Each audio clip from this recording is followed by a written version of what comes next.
A beautiful day, the start of a brand new week and the start of a brand new day, the 17th day in the month of August 2020. It's Monday. My name is Bismark Brown. I say a lovely good morning to you. Thanks for joining us on the front page. We'll start off with the daily graphic of Monday. Banner headline comes to the photograph of His Excellency President Nana Addo Dankwa Akufo-Addo. Banner headline says COVID-19 restrictions, normal life in sight. Airports hopefully open September 1. Adhere to social distancing rule. President congratulates Electoral Commission. And Ghana is getting closer to full normal life as President Nana Addo Dankwa Akufo-Addo has announced the easing of more coronavirus disease restrictions. In the last streak of easing, the president lifted the cap on the number of people who can attend conferences, workshops, award events, subject to maintenance of social distancing among participants, ventilation of the premises, and a 2-hour limit for each session. He also indicated that the opening of the borders by air could start from September 1 this year. And that's the banner headline story on the front page of Daily Graphic. Let's move on to some other stories on the front page of the Daily Graphic as well. On the front page here, license revocation has caused health problems, and that's attributed to Dr. Papakwesi Indum. And the story says that the president of Group Indum, Dr. Papakwesi Indum, has said the revocation of the licenses of 23 financial institutions on August 16 last year has caused the health of many people, including him, to deteriorate. He said a number of businesses and families had also suffered in the process, stressing, and I quote, "I have felt the pain of customers caught in the engineered liquidity crisis," unquote. And that's an interesting way Dr. Papakwesi Indum describes the banking sector cleanup. He calls it engineered liquidity crisis, and that's also on the front page of Daily Graphic.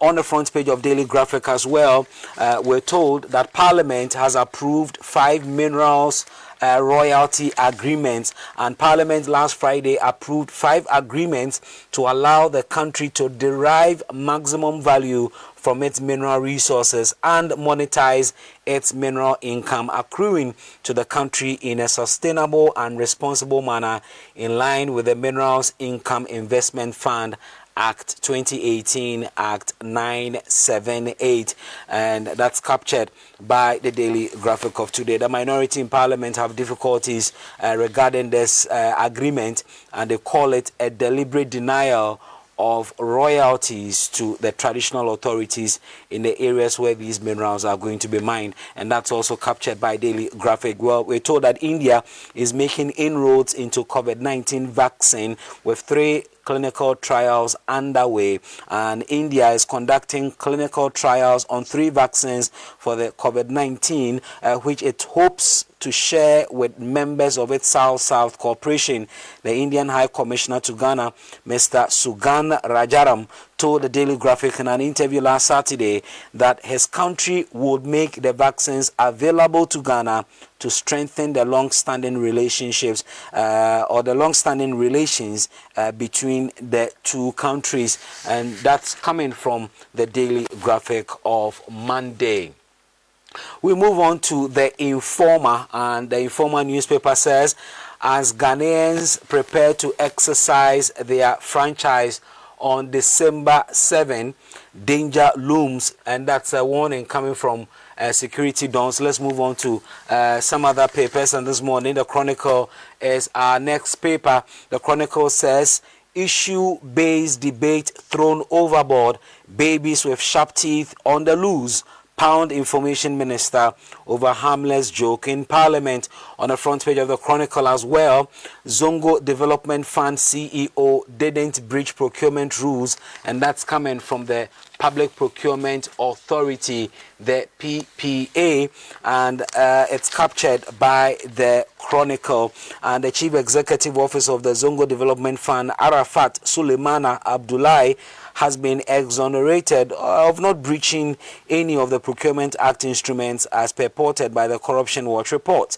In a statement issued on and signed by the board chairman of the Zongo Development Fund, Rear Admiral Mohammed Muniru Tahiru, retired, the CEO acted within the context of the law in purchasing the personal protection equipment as part of the national efforts to contain the spread of the coronavirus.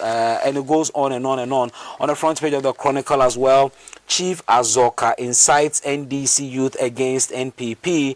And on the front page of the Chronicle, I will reinstate all abandoned contracts if I win. And that's attributed to the former president, who is also the flag bearer of the NDC, John Mahama, and the flag bearer of the National Democratic Congress, John Dramani Mahama, has assured aggrieved contractors that they will be reinstated to their jobs when he wins the 2020 elections.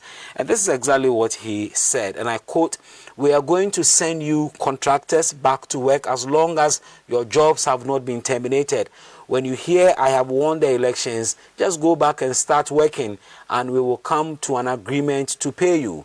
Government owes you and government must pay you. You did legitimate work and you deserve to be paid," unquote. And that's attributed to former President John Dramani Mahama. It appears that the troubles hanging around the Tema West MP, Carlos Ahenkra, is not going away anytime soon. Tema West still boiling over Carlos Ahenkra. And we're told that Reverend Alex Adai, who is a pastor of World Evangelistic Ministry, is asking the new Patriotic Party leadership to withdraw Carlos Ahenkra as its parliamentary candidate for Tema West in the 2020 general elections for breaching COVID-19 protocols. The Deputy Minister of Trade, or the former Deputy Minister of Trade and Industry, has already resigned over his decision to visit registration centers at a time he had tested positive for COVID-19 and should have been in isolation as required by law. And that's on the front page here of the Chronicle. The Ghanaian Times is our next paper. Let's check out what's happening on its front page this morning. We'll go on with the Ghanaian Times. The Ghanaian Times this morning says, Ghana winning COVID-19 battle, President declares as he further eases restrictions. Land, sea borders remain closed. One hot meal a day for JHS, SHS students, as well as consultations on consultations ongoing on reopening of pre-tertiary schools. And you heard that announcement yesterday in the 15th edition of His Excellency's address to the nation. On the front page of the Ghanaian Times as well, House approves 174.7 million Ghana cedis COVID-19 tax waiver for health workers. We're also told fire renders 600 slum dwellers homeless at Shiashi as another guards 4 shops in Takoradi. Forgive me for clearing my throat in your ear. The story says that more than 600 slum dwellers' places of abode and 4 shops were destroyed in separate fires last Friday night and Saturday dawn at Shiashi in the Greater Accra region and Central Business District of Takoradi in the Western region. The fire at Shiashi, which started at around 9:45 p.m. on Friday night, destroyed wooden and metal structures built by squatters as dwelling places and for commercial purposes. And that's on the front page here of the Ghanaian Times. Let's visit the Informer newspaper and find out what's making headline news on its front page. The Informer this morning says, as Ghanaians prepare to exercise their franchise on December 7, danger looms, security dawn warns. And renowned security analyst of international repute with the Kofi Annan International Peacekeeping Training Center, Professor Kwesi Enin has warned of a looming danger in the upcoming December 7 polls if care is not taken. The Security Dawn premised his warning on the violence and disturbances that characterized the just-ended voter registration exercise. Quote, actually, it is something that I have expected for quite some time now. In terms of the spread of the violence, the intensity of the violence itself, the use of small arms and weapons, their easy availability, but also disturbingly are the discourses or the language used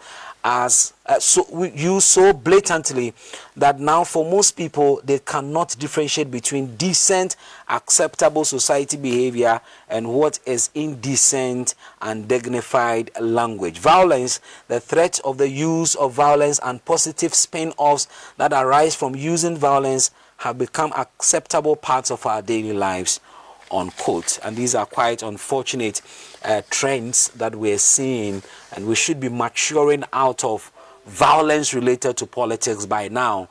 But it appears that the political class are not willing and ready to let go that dark side of our national politics. The Informer also says elections 2020 in focus.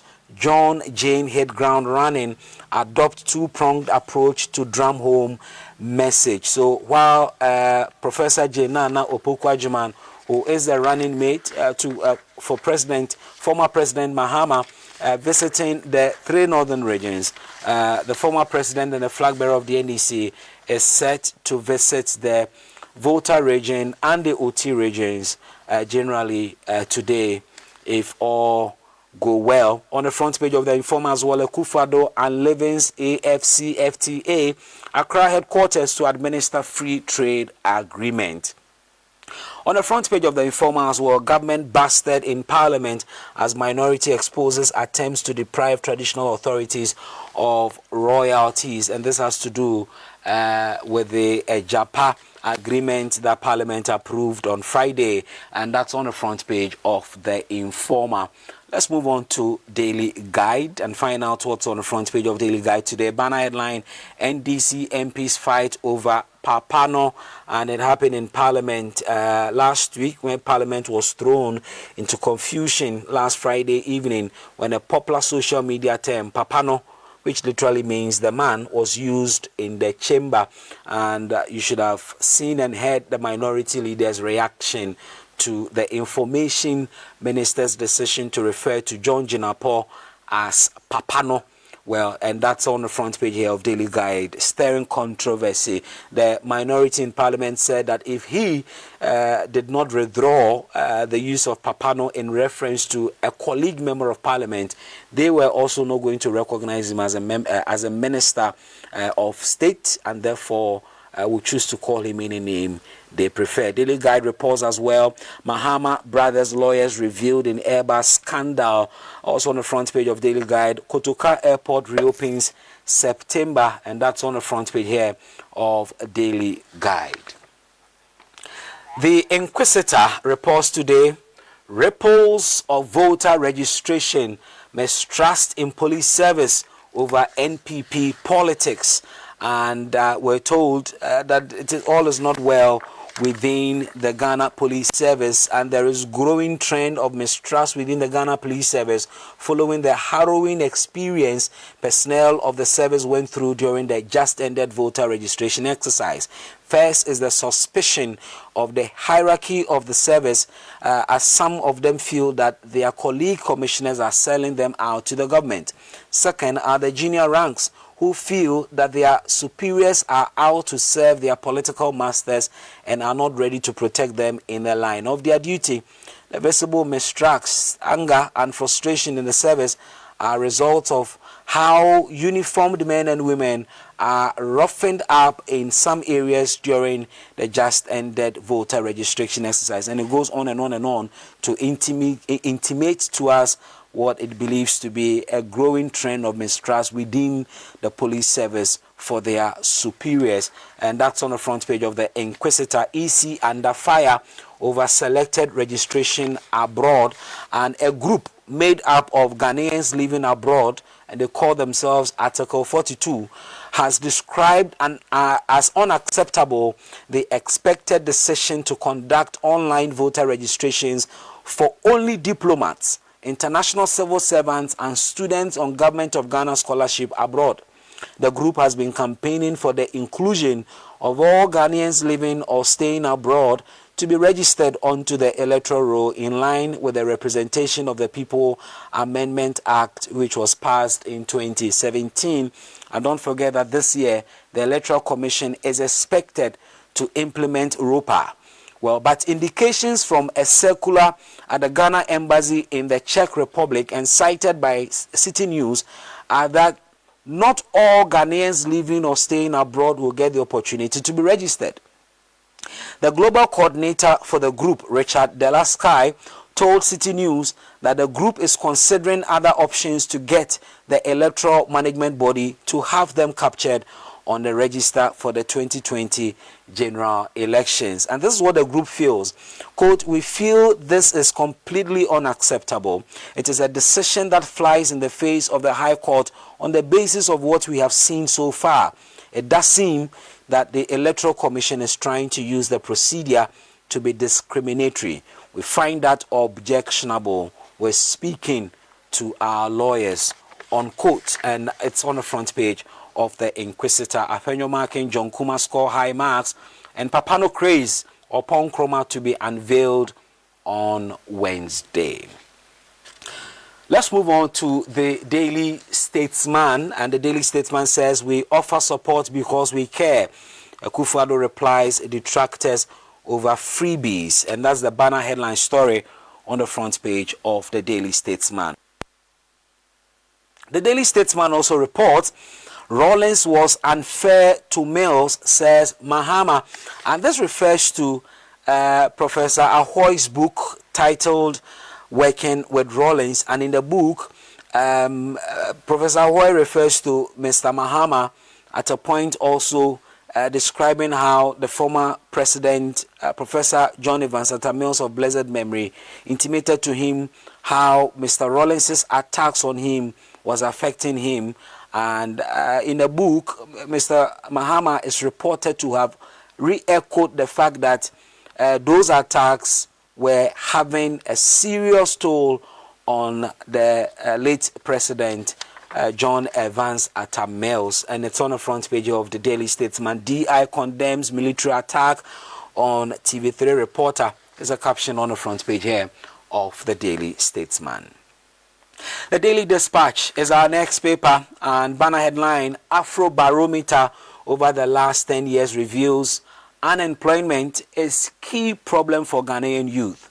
And guess what? 1.3 million voters in the 2020 register are aged between 18 and 19. How will that impact on the outcome of the 2020 elections, especially when unemployment will be a major campaign theme? The Daily Dispatch says Nigerian traders warn about closure of their shops. It will affect Ghanaians in Nigeria. On the front page of the Daily Dispatch as well, NDC's running mate on 10-day tour of 5 regions, and it comes to the photograph of Professor Opoku Ajiman, a running mate of John Dramani Mahama.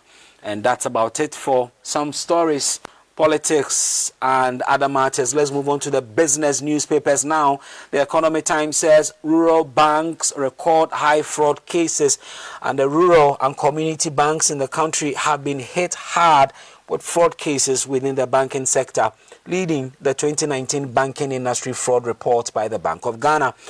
Of the 2,295 total cases of fraud reported in 2019, representing a 5.4% increase in cases compared to 2018, the rural and community banks reported 55% of the total cases, while the commercial banks and savings and loans institutions reported 23% and 22% of the cases respectively.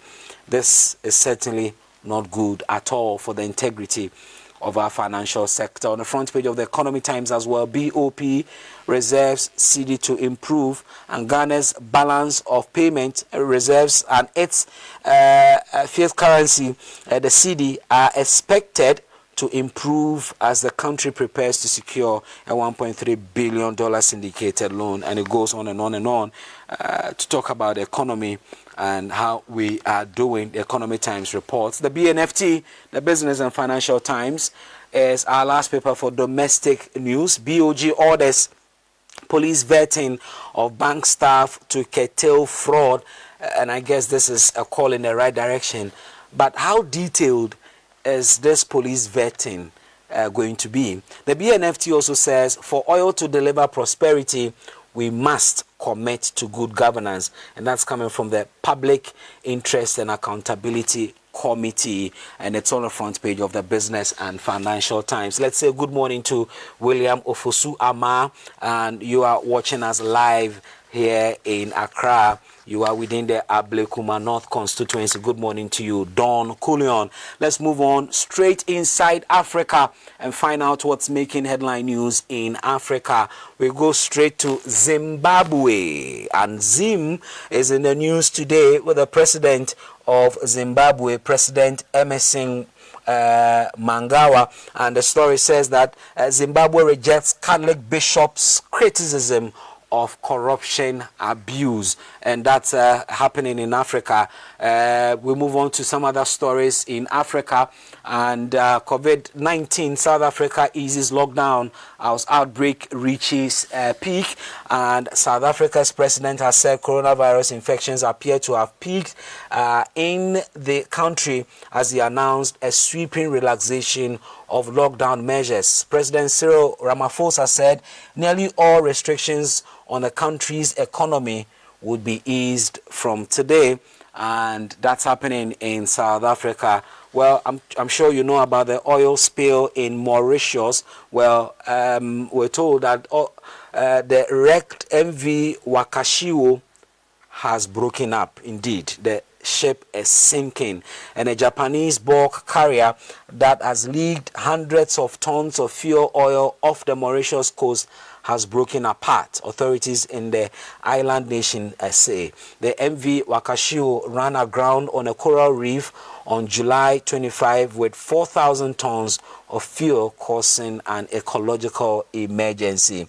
Most of the fuel had already been pumped out, officials said, but last Saturday the ship's condition worsened. We're told that it's an old ship that was used by the shipping company, and it's quite an unfortunate situation.